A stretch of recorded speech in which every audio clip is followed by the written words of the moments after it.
Yun, for today's video mga Kuya Bol is meron na naman tayong gagawing isang kabutihan kung saan anong oras na mag-alas 6 na ng hapon, meron isang magnanay dito na lumapit sa amin o sa akin at humihingi siya kahit pambili lang daw ng bigas. Ngayon mga Kuya Bol, nagkataon naman na meron pa nga kaming mga stock ng bigas dito. Siguro babawasan ko lang kahit isa para naman mabigyan ko din si nanay at saka yung mga anak niya. At wala pa daw silang pagkain ngayong gabi. So mga Kuya Bol, nandun sila nanay sa labas. Hindi na natin ipapakita yung kanyang mukha.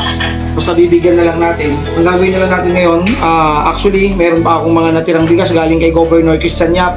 Unang-una ulit, muli po, Governor, maraming salamat po dun sa mga stock namin na bigas na kasalukuyan pong ginagamit namin para sa aming mga community service. Yun mga Kuya Bol, nandun siya sa labas. Ate!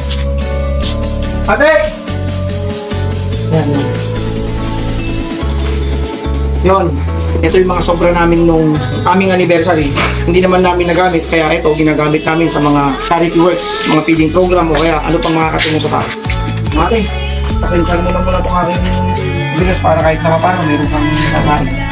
Sige ate. Thank you. Sige ate.